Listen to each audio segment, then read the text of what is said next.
So we're going to talk about users now. Users are kind of the gist of the whole network. Networks are fun. They're really cool wires and lights and really neat processors, and you can talk about all the hard drives. Without users, we really don't need networks. So networks, as difficult as users can be sometimes, they're why we're here, and this is what we're providing these services for.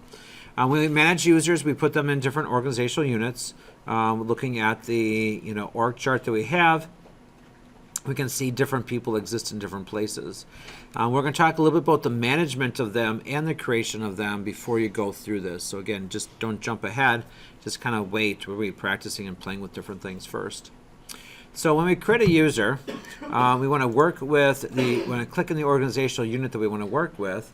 So in this example, if I'm looking at accounting, I do have two sub-organizational units, but Andrew is right in accounting, and then the rest are in either payables or receivables.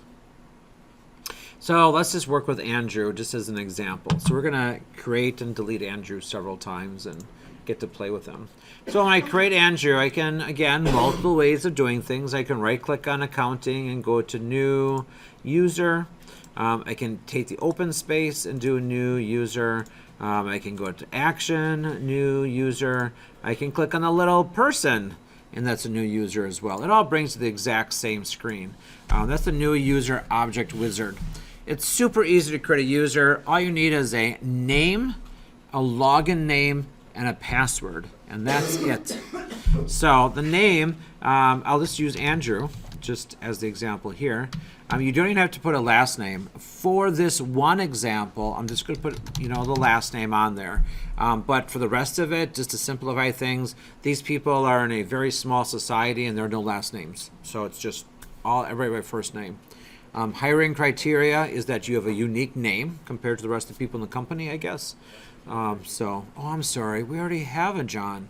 So, okay, the login name is then how you log on. So this is the way that how we see them. It's like an address book, whatever. This is how they log on.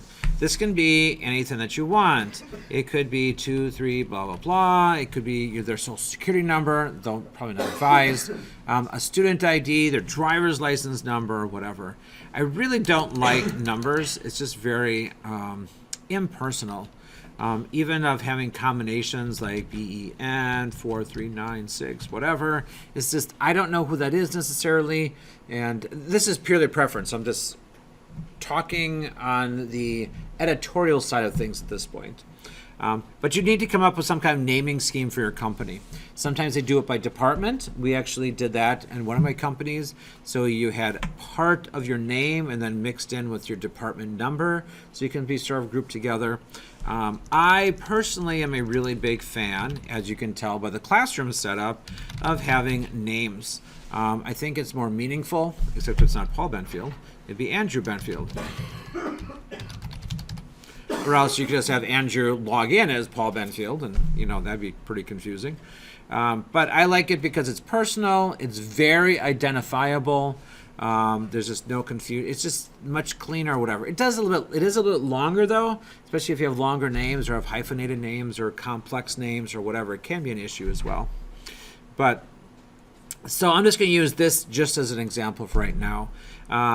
So whatever combination you are. So login names themselves can be a whole discussion of what you can do. As long as you have some kind of plan for your company, they do have to be unique throughout the company.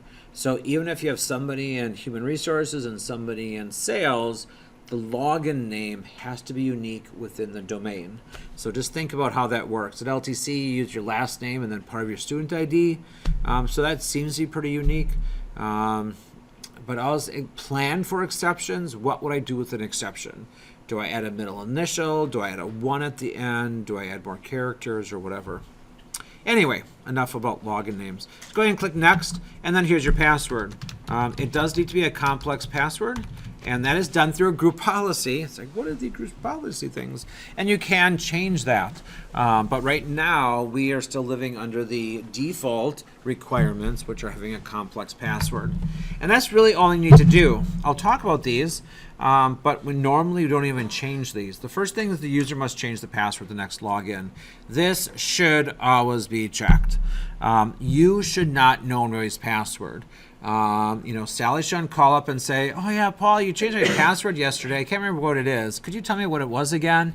You shouldn't know what it is. There should be the only people that know it. It's mainly for security reasons. All of a sudden Sally says, "Oh yeah," or something comes up. "Oh, these accounts have Sally's name all over them," and but Paul knew my password, so you could have access that way. It's just not a good idea. Next thing is a user cannot change the password. Usually this is not meant for a user. "Oh, Sally keeps calling me every day. I'm not going to even let her change the password. This is what it is forever." Still not a good security thing. This is more often for a system. I used to do email administration, and we would have our post offices, which are computers that process the email, would need to log into the server to actually do the transferring of things. And so we had set up these accounts that they'd have to log on to the other servers to transfer things. That's a perfect example where a user, so the post office or anybody else, should not really be changing that password. You do, and it's going to end up, having the mail system fail because that's all hard-coded into the program. Not hard-coded, but configured. So it's expecting this password, and all of a sudden you change it, and it's just not going to work. Same thing with password. It never expires. Unless you have a real reason for that. If you have password expired policies, which is another group policy, which we're going to get to later on, it should expire. So unless there's a real good reason. Again, mainly for a system. So your email system, you just want to run all the time. You just don't want it to stop every 90 days because it requires you to change your password or something. The last option is account is disabled. It depends on what your process is for creating people, but you may or may not want to disable the account. If you're hiring somebody and they're going to start March 1st, and today is February 14th, you probably don't want that account sitting out there for 2 weeks with everybody knowing what the initial password is, or at least when I got hired, that was the password, and having people trying to log on to Andrew's account for the next 2 weeks. Say they did get access to it, be kind of unprotected. So you just create it, and I'm just going to show you what it's going to look like. So you just go ahead and create it, and so it's there, but if you notice, there's a little down arrow next to it, and that means that they're disabled. Andrew walks in March 1st, right click on it, and you can enable the account, and Andrew's ready to work. Tell Andrew your initial password is our special password. Let's see you log in. Let's make sure you change your password, and then you can move on. Let's just take a look at the other parts of the user account. So creating a user is pretty easy. There's not a whole lot to do. Just a name, a login name, and a password. If I double click on the person's name though, not a long click, a double click, you can see that I have a ton of tabs. So there's lots of things we can do. We only work with 2 or 3 of these mainly. The first one is a general tab, which is just about the person. So you could have description, like probably not saying things like useless employee or the nerd on the 3rd floor or, the really pretty girl in sales, not good things to be putting in your Active Directory environment. It could be a title. There's other places for putting titles though, but there could be some kind of description or whatever. Office, it could be an office number or whatever. We have telephone numbers, email, web pages. These do not affect anything. It's purely for directory information. So if you decided you could use Active Directory as your corporate, contact list and be able to have that information. So anybody could have access to look at this and only give a certain people be able to change it. You're going to see a lot of those same things also later on, but anyways, we'll go through a couple of these tabs. Under address, this might be their personal address. This might be a work address. Hey, we need to send things out. Again, if a company, you already have the database, you already have all the users, why not use it for other stuff? So you could use it for a corporate directory list or whatever. Normally not used, at least I've never used it in any of the companies I've worked with.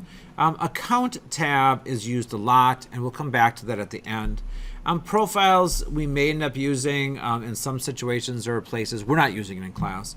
It has to do with where's that profile stored for you. When you turn on your computer, it says, oh yeah, building this profile. That's kept in your local computer.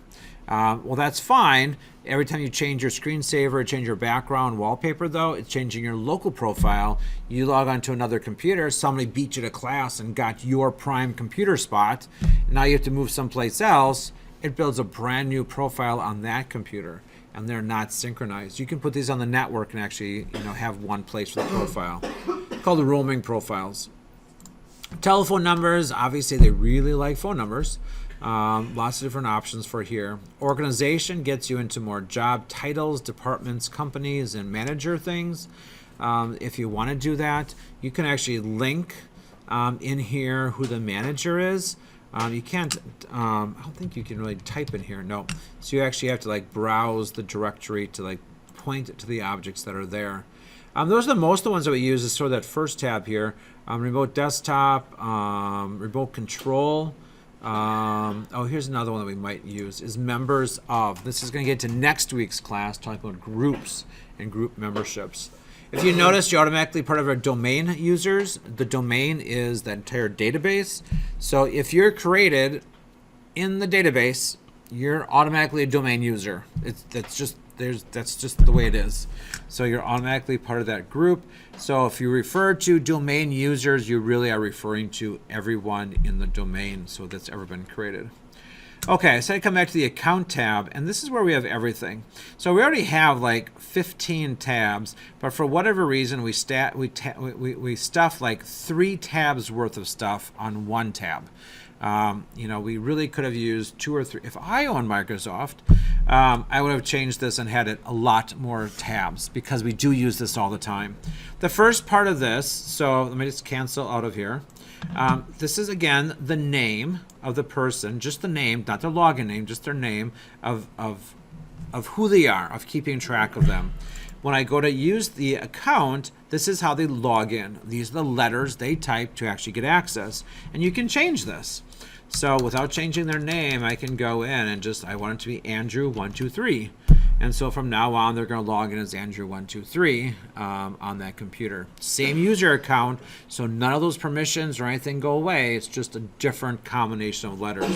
It might happen, especially if people, I don't know, maybe Andrew got married and took his wife's name, so now it's Andrew Smith instead of Andrew Benfield, or just wants to change the name or whatever. The employee formerly known as Andrew, I don't know.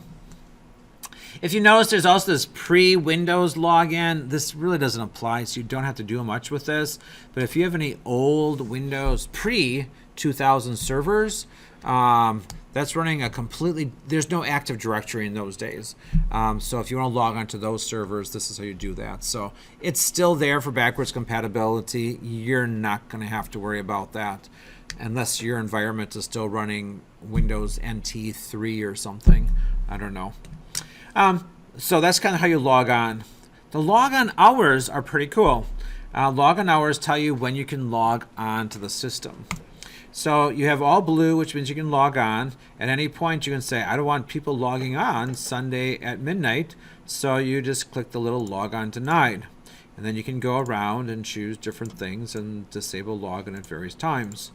Doesn't make a whole lot of sense of why you do that that way. But more so probably disallowing major parts of time. If you're concerned about people, hey, we only work Monday through Friday, so I don't want people logging in on Sunday. So in case somebody breaks in or the cleaning people seem a little more, I don't know, curious than I really desire. As they're cleaning, they flip over and see your password on your bottom of your keyboard. They still can't log in. So it doesn't matter if they know the account or not, they can't log in. You can block out whole periods of time. I like using this example. So, I don't want my employees coming in early. I want them well rested so they don't have to come in until 10. And then, they need to have a family life. So, get them up by 3. Work. It's always important to get out and get a lunch And then Monday mornings are always a little rough. So, Friday evenings. oh yeah. We can't do Fridays. We can't do Fridays, and the whole idea of working 5 days in a row is a little excessive. So. Oh God. My question. So we're gonna, kind of have this. So, excellent question. So, the actually what this is log on hours. So yes, by default, and if I own Microsoft, boy, you're just gonna be so tired of me saying that. So they could log in at 2:00 on Monday and stay logged in for the next 3 months. And so it doesn't make any difference. There is a group policy. That's the second phrase you're getting so tired of seeing. There's a group policy that is often, almost always applied in these situations to then log you off if it's outside the log on hours. So that really does that, and that's how it envisioned this is supposed to be, but you have to do a bunch of extra steps to actually make it happen the right way.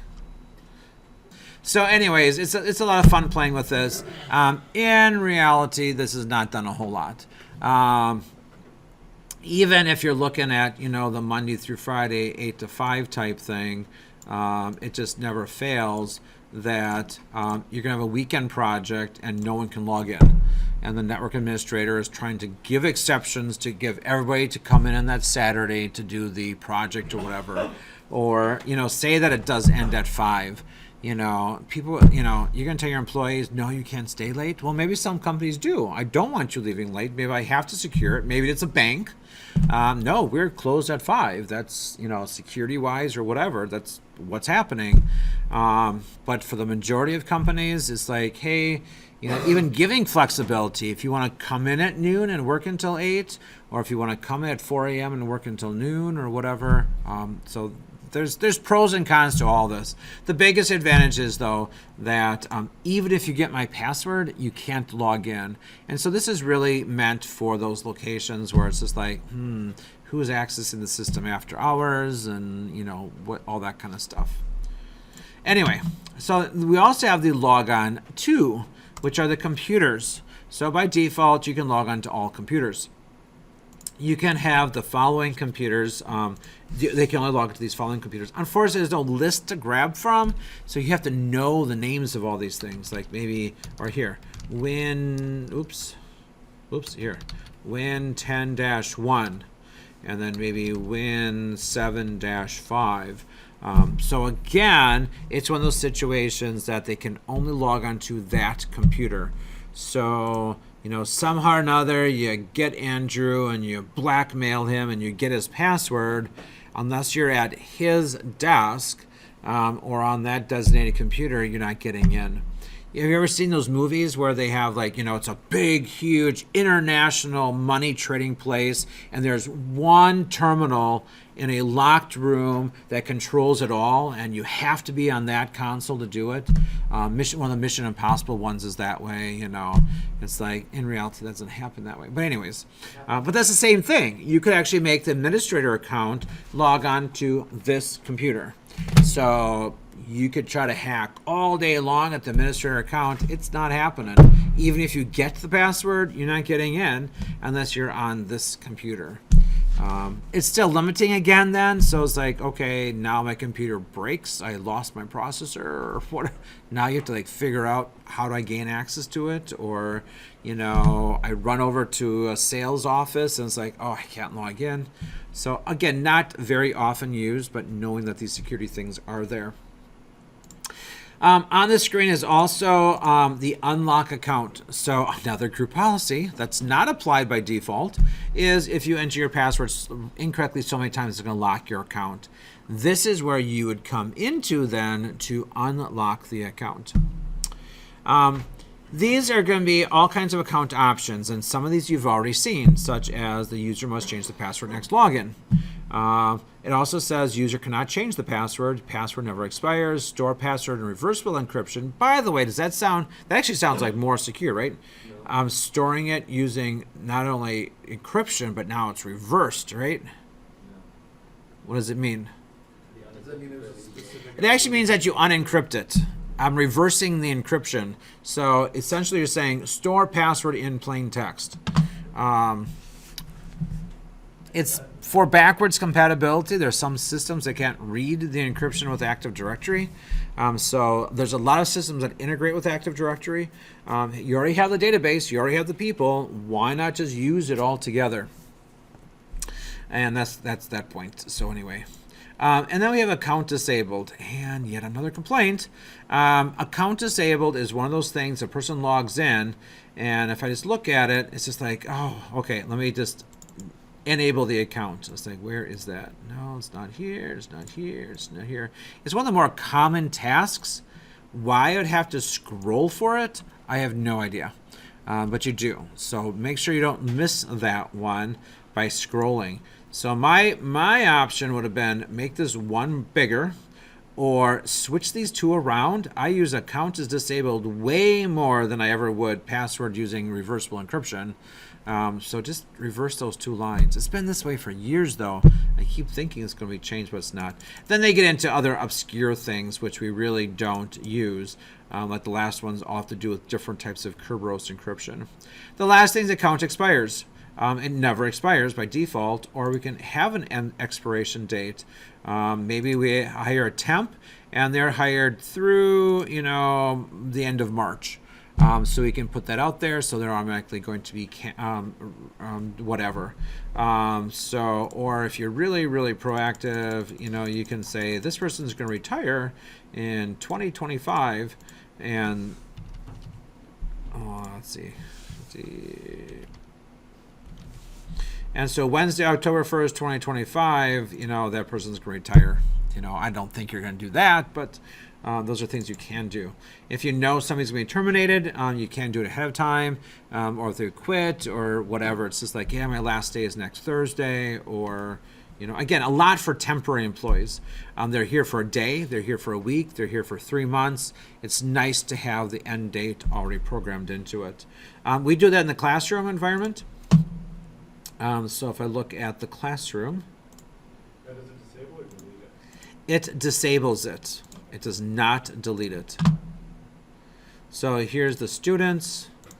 So if I look under accounts, they should expire. Any current students expire May 15th, 2017, which is basically a couple days after the end of the semester.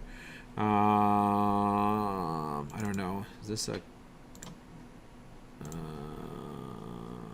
Allison. Here we go. Account. This person expired December 15th, December 19th of last year, into the last semester. The account is still kept there though, and it's also good. It's a much, much better idea to disable account or to expire account than it is to delete an account. So say Allison's not taking a class this semester, but she comes back next semester. I don't want to recreate her. I just want to extend her expiration date or re-enable it. That's also a discussion in general about working with users. So let's see if there's anything else on here I want to talk about first. Nope, so I'll just click OK.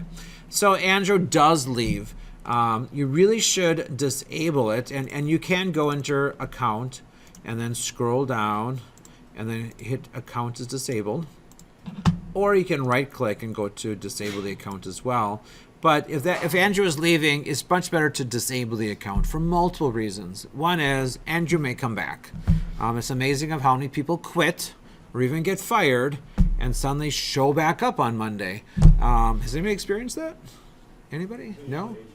Yeah. What's that? Is it usually HR statement or the unions? Can say, but I know as an administrator, I know that lots of people have taken off the system, I've had to put back on. So you've experienced that too. So anyway, so it's really easy then. It's like, okay, Andrew, there you go. You're all set. It's right clicking and you're enabled. The other thing, sort of the system side is there might be a lot of things linked to this account. And if you delete the account, all those links go away, including any references in any logs. So when you have logs or events and that kind of stuff, they're always tied to a user. If the user goes away, it's always listed as unknown or undefined user. So anybody that has any events that no longer exist are all clumped together under that. And so you don't know what's on there anymore. So it's good to keep it. It's also really nice. So, Andrew leaves. what's most likely going to happen with that position? You know, what's that? It's probably going to be refilled with somebody else. And I don't want to recreate the whole thing. So then what I can do is I can do a right click and I can do a rename. And it brings up this, hold on. I want to rename. And, you know, Sally Smith takes over. And what it brings up is this really cool like dialog box that not only does it change her full name, but I can change Sally and Smith and Sally dot Smith. And so now that account, which had all those rights and configurations and whatever, that was Andrew's, including the files, which we're going to talk about later on, are now Sally's. So Sally just logs in with an existing account and we kind of, you know, keep moving along. So it's kind of nice in many different ways. Sometimes managers want to see what's going on and they can log on to that account if need be or whatever. So with all that, so I can enable and disable.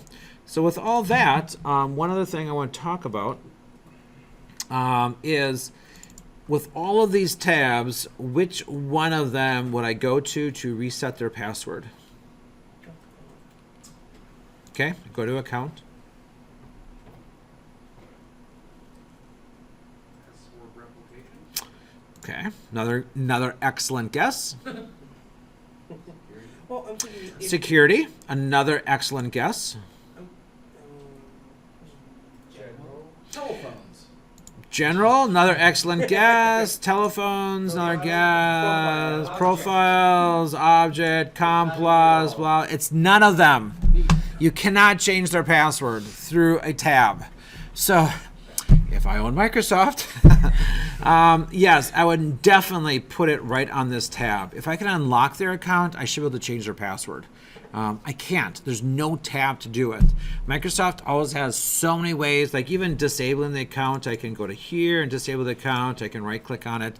There's only one way to reset a password, and that is to right click on the user. So if your right mouse button breaks on your mouse, you can't reset passwords.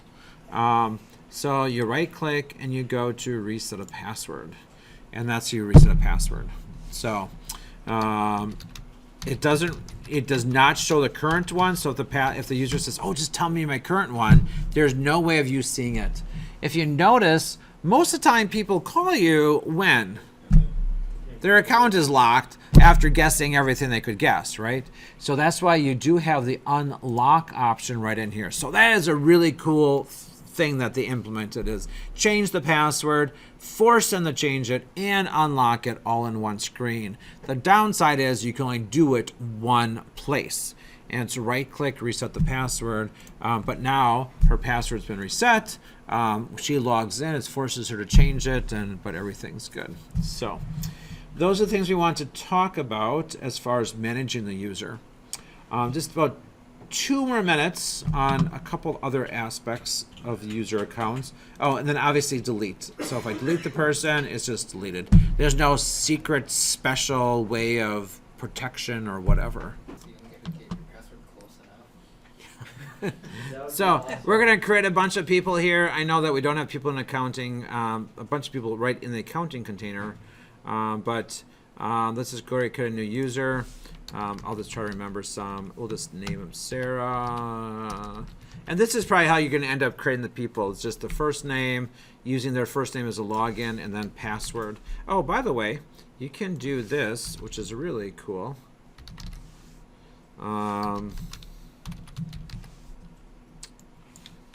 Copy this, especially later on. You're going to end up having to type this quite a bit, and then do a paste and a paste. Make really sure that you have a correct first name. Yeah, I know. Yeah. Go to user, called Tom. Login names are not case sensitive, by the way. So don't worry about that. Control V, next, finish. I'll just do one more person. Another user called Larry. It still bothers me if you capitalize one login and not the next, even though it doesn't matter. It bothers me. Okay, let's see here. Count. Okay, we're good there.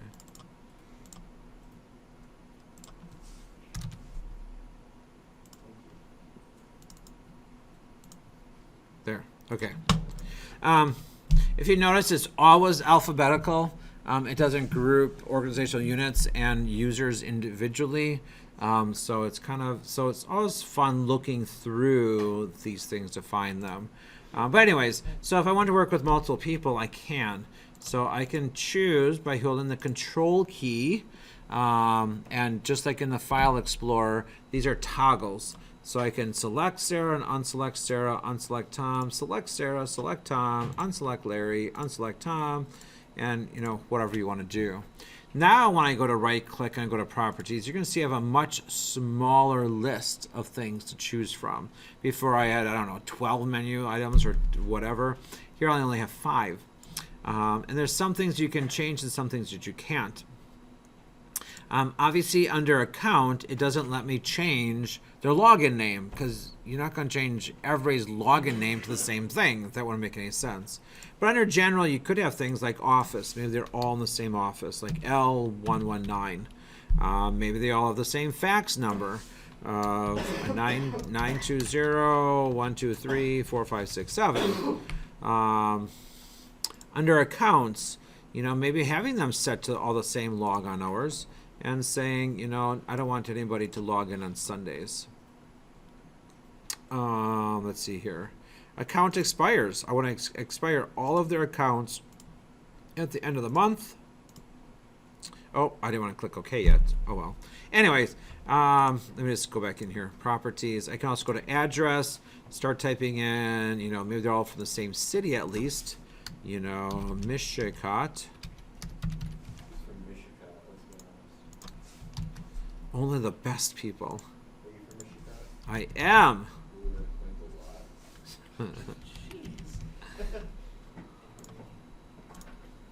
We're good enough for today.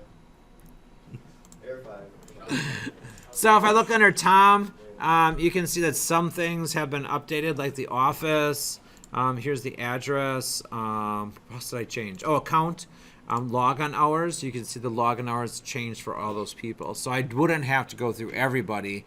You can, in fact, choose multiple people. The expiration date is here and so forth. So there's a way of working with multiple people. I can delete multiple people at the same time. There is no undo. This is an active directory. It's a live directory. When you delete them, they're done. And there's no like, oh, that's okay. I'll go to DC2. There's a backup over there. It doesn't work that way. It's kind of like a mirrored drive. You can't go to the second drive and get files you deleted.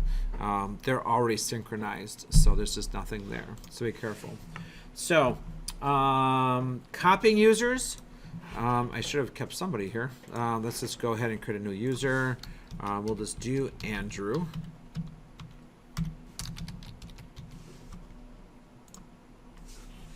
Control V, Control V. And so I say do some things for Andrew. Now some of these things end up copying over and some don't. Let's go with the logon hours. So if I make a new person, it's just like, oh yeah, I want them to be just like Andrew. So I can go to copy, and it brings up, it doesn't just do a copy of Andrew like files do. It's a whole nother person here. So now I can do Pam.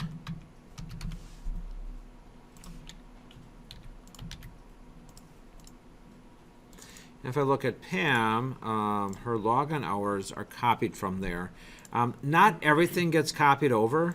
Like their display name obviously wouldn't, even their description, or even under organization, things like job titles don't get copied over because you're assuming different people have different job titles.